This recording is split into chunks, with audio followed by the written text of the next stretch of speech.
Hello friends and welcome in my class microbes classes. तो आज हम matter is our surrounding part 10 इसमें discuss करेंगे और ये लास्ट वीडियो है इस चैप्टर का। इसके बाद हम नेक्स्ट चैप्टर जो है उस पर चलेंगे। तो आज हम देखते हैं कि आज का हमारा लर्निंग ऑब्जेक्टिव क्या है। How does evaporation cause cooling. तो हमें आज देखना है कि इवोपोरेशन जो है वो कैसे कूलिंग करता है। तो इसको पढ़ने से पहले थोड़ी चीज़ हम देखते हैं। हमने देखा था इवोपोरेशन। इवोपोरेशन क्या होता है, हमने कहा कि ये एक वेसल है जहाँ पे लिक्विड रखा हुआ है। अगर ये लिक्विड बिना बॉइलिंग पॉइंट पर पहुँचे अगर वेपर स्टेट में बदल जाए, मतलब अगर यहाँ पे वेपर स्टेट में ये आ जाए बिना बॉइलिंग पॉइंट तक पहुँचे, तो हम इसे इवोपोरेशन कह रहे थे। तो इवोपोरेशन में बॉइलिंग पॉइंट पर पहुंचने से पहले वेपर में पहुंचने का मतलब क्या है कि काइनेटिक थ्योरी कहती है कि पार्टिकल्स के पास क्या होता है, काइनेटिक एनर्जी होता है और ये रेंडम क्या कहते हैं, रेंडम मोशन करते हैं। रेंडम मोशन को हम क्या बोल रहे थे, ब्राउनियन गति, ब्राउनियन मूवमेंट बोल रहे थे। मतलब क्या है कि ब्राउनियन मूवमेंट जब भी होता है, रेंडम जो हमारा रेंडम मोशन जो हो रहा था उससे क्या होता है, एक पार्टिकल्स दूसरे पार्टिकल्स के साथ रेंडम कोलाइड होते हैं। जो रेंडम कोलाइड होंगे तो एक समय ऐसा आता है कि ये जो पार्टिकल्स होते हैं ये अपनी एनर्जी को ट्रांसलेट करते हैं। मतलब एक पार्टिकल को दूसरे पार्टिकल से तीसरे पार्टिकल से चौथे पार्टिकल्स को वो एनर्जी प्रोवाइड करते रहते हैं। जो सरफेस के ऊपर पार्टिकल्स होते हैं उनकी एनर्जी, काइनेटिक एनर्जी अगर इंक्रीज हो जाए तो वो अपना जो सरफेस है उसको छोड़ के एयर में चले जाते हैं या वेपर फॉर्म में पहुंच जाते हैं। इसे हम इवोपोरेशन की प्रोसेस कह रहे थे। मतलब क्या है कि काइनेटिक एनर्जी एक महत्वपूर्ण पॉइंट है इवोपोरेशन के लिए। तो इसको समझने से के लिए हम क्या कहेंगे कि हम देखते हैं कि जैसे ही हम किसी वेसल्स को, क्या हमारा किसी भी वेसल्स को अगर आउटसाइड में हम ओपन छोड़ दे तो क्या होगा। कुछ समय बाद, जैसे हमने ये कहा वेसल से इसमें ये लिक्विड भरा हुआ है, तो कुछ समय बाद क्या होगा, ये लिक्विड इवोपोरेट हो जाएगा। और इवोपोरेट होगा तो क्या होगा, इवोपोरेट होने का मतलब ही है कि इसके पार्टिकल्स जो है वो एनर्जी लेंगे। क्यों एनर्जी लेंगे, क्योंकि हर एक सब्सटेंस जो है अपने आप को एक स्टेबल कंडीशन में, मतलब जैसा पहले था वैसा होने के, मतलब वैसा होना चाहता है। तो इसके लिए क्या करेगा, जो पार्टिकल्स हैं मैटर के वो अपने सराउंडिंग से एनर्जी लेंगे। और अगर सराउंडिंग से ये एनर्जी लेते हैं तो क्या होगा, सराउंडिंग की एनर्जी डिक्रीज होगी और सराउंडिंग की एनर्जी डिक्रीज होगी तो सराउंडिंग में क्या होगा, कूलिंग का इफेक्ट पड़ेगा। कूलिंग हमें अनुभव होगा, हमें ठंडा अनुभव होगा। तो वही है कि क्या होता है, particle of the liquid observe energy from the surrounding to regain the energy loss during the evaporation, this leads to the cooling. ये हमारा क्या करता है, कूलिंग को लीड करता है। अब अगला एग्जाम्पल है कि अगर हम अपने हाथ पे एसीटोन या नेल पेंट लगाते हैं तो हमें ठंडा महसूस होता है। क्यों, सेम एक्सप्लेनेशन है।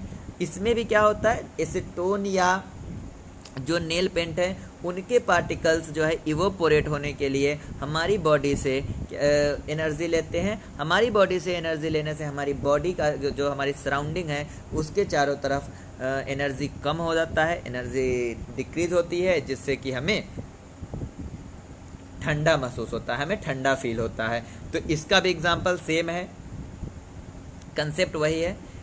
अगला है कि why people sprinkles water on the roof और open ground after a hot sunny day. सबसे पहले हमें वाटर के बारे में थोड़ा जानना है। वाटर जो होता है H2O, ये हमेशा हाइड्रोजन बॉन्ड बनाता है और इस हाइड्रोजन बॉन्ड को ब्रेक करने के लिए इसको अधिक एनर्जी की ज़रूरत होती है। किसकी ज़रूरत होती है? एनर्जी की। तो ये क्या करता है, सराउंडिंग की जितनी भी एनर्जी है उसको ये रिगेन कर लेता है, मतलब उसको ये ले लेता है और जितनी ज़्यादा एनर्जी वाटर अपने अंदर लेगा उतना ही ज़्यादा वो सराउंड को कूल करेगा। तो यही कारण है, और ये जो वाटर एनर्जी ले रहा ये इस वाटर की लेटेंट हीट कहलाती है।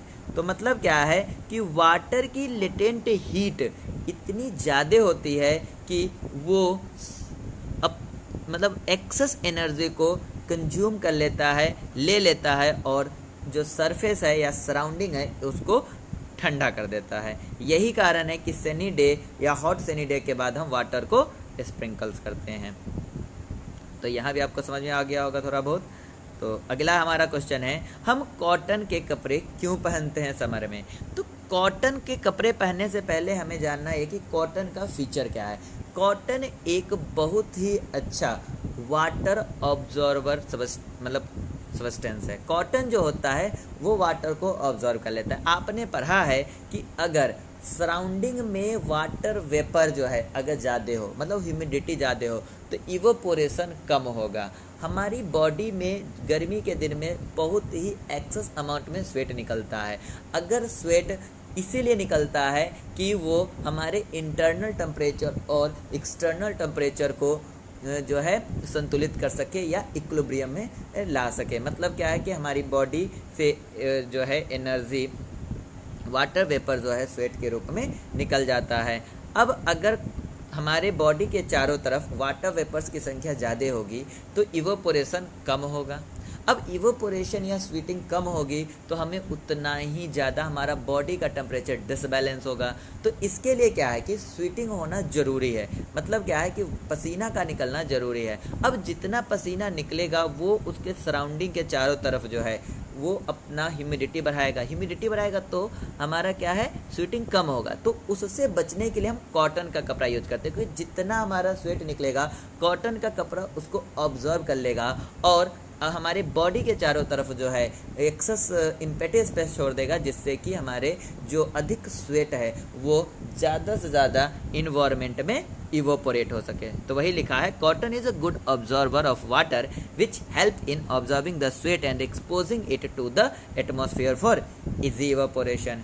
इसके बाद एक क्वेश्चन है कि वाटर ड्रॉपलेट्स जो है, अगर हम कोई भी बर्फ़ से भरे गिलास को अगर हम इन्वायरमेंट में रखें या अगर हम बाहर रखते हैं तो हम देखते हैं कि गिलास के ऊपर या बोतल के ऊपर या कोल्ड ड्रिंक के ऊपर कुछ वाटर के ड्रॉपलेट्स आ जाते हैं। क्या होता है उस समय, क्या होता है, वो जो वाटर का जो हमारा वेसल्स है या कोल्ड ड्रिंक हो कुछ भी हो जो कि ठंडा है, उसकी टेम्परेचर कम होती है, उसके सराउंडिंग के जितने भी पार्टिकल्स है वह भी उनके कांटेक्ट में आके वो अपना स्टेट बदल देते हैं, वेपर से लिक्विड में आ जाते हैं और वो बूंद के रूप में गिलास के चारों तरफ नज़र आने लगते हैं या वाटर ड्रॉपलेट्स के रूप में चारों तरफ नज़र आने लगते हैं। तो ये कुछ एग्जाम्पल्स थे और कुछ क्वेश्चंस थे जो कि 9th क्लास में पूछे जाते हैं एग्ज़ाम में।